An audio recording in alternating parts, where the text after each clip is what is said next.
The most important part is Omwaka guno abayizi abatandikirwako ensoma empya ku ddaala lya O-level lwe bagenda okukola ebibuuzo byabwe ebya siniya eyookuna ebisookedde ddala bukyanga ensomesa eno etandika. Kyokka kizuuse ng'agamu ku masomero naddala mu disitulikiti z'omu byalo bakyalina okusoomozebwa kw'amaanyi n'ensomesa eno. Bagamba ensomesa baagisiima naye okugiteeka mu nkola kukyalimu ebirumira. The children are very happy about it. They are enjoying the revised curriculum.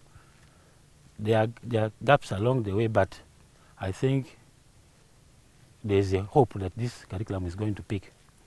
Ensomesa eno bagamba yeetaaga ebikozesebwa naddala ebitabo nga weebiri mu bungi kyokka si bwe guli. It is hands on and therefore it needs support. Another challenge is many stakeholders are not aware. Much as the piloting started 3 years back, this year is the 4th year, but many people are not aware that there is a change. Abamasomero agaafuna ku bitabo bino bagamba bye baafuna tebimala. So the core subject textbooks were few, whereas the current policy of our country is that the textbook ratio is 1:1.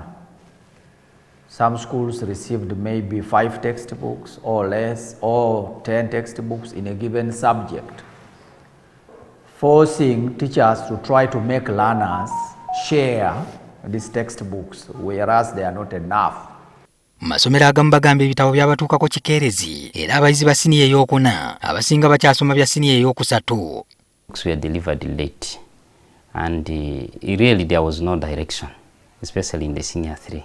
Teachers continued gambling, and when they came, they tried to move with it. Right now, people are still teaching the syllabus for senior 3. The only few subjects that might have started the senior 4 syllabus, but majority of the subjects are still in the senior 3 work.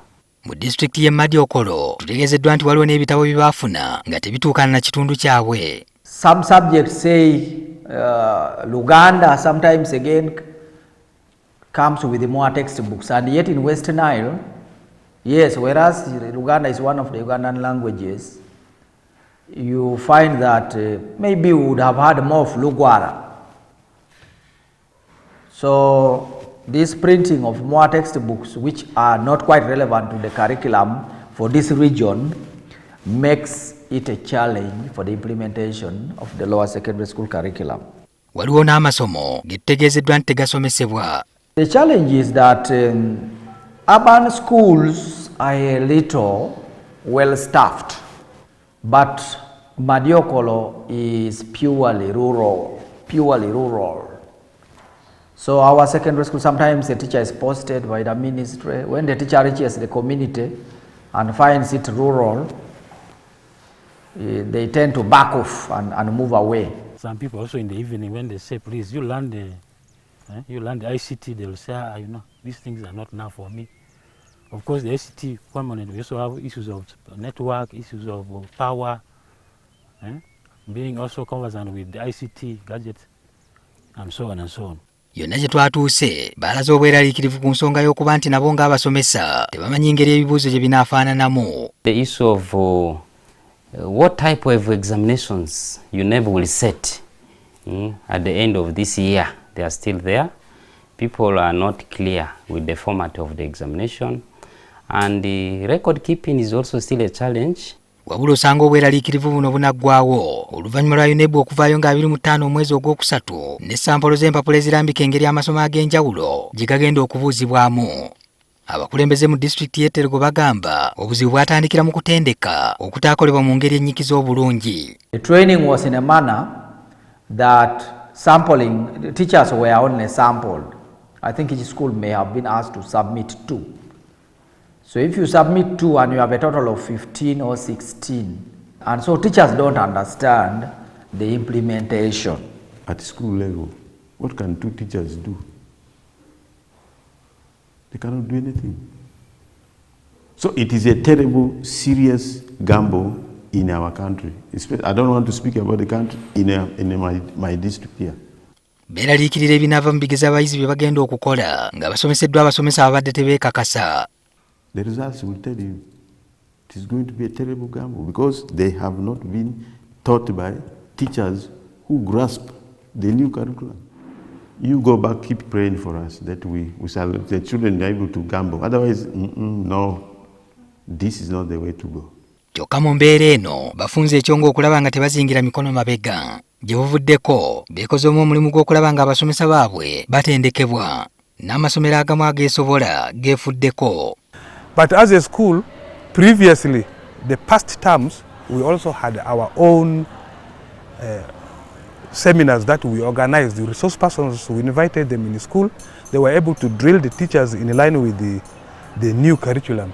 Last week, we invited some curriculum specialists from NCDC and even had 2 days training with the head teachers and secondary school teachers who are implementing this. So we shall keep on building the boat as it sails. We had no knowledge of accessing learners, how to score learners. We had no knowledge of how we can form your own activity of integrations. So with that knowledge, we can now use the textbooks, we can now use the syllabus very well. When you give activity of integration, you just mark anyhow. You cannot follow up the grade that we came up with. So that is what I could do. Currently, I can be able to make the score, the grade for scoring the learners in case if I've given activity of integration. I can also be able to lesson plan. Kaakano abakulembeze baagala abateekateeka ebyensoma balowooze ku ngeri abayizi abagenda okukola ebibuuzo bya siniya eyookuna gye bayinza okwewala okutabulwa nga bayingidde mu siniya eyookutaano. A level, they will be doing the old curriculum. So this is grafting confusion. Something you said is not good. You are phasing it out, and again you are saying the other side, it is, the A level one has not been designed. Why did you start from there? First of all, why did you start? We need serious people to think for this country. Patrick Senyondo, NTV Akawungeezi.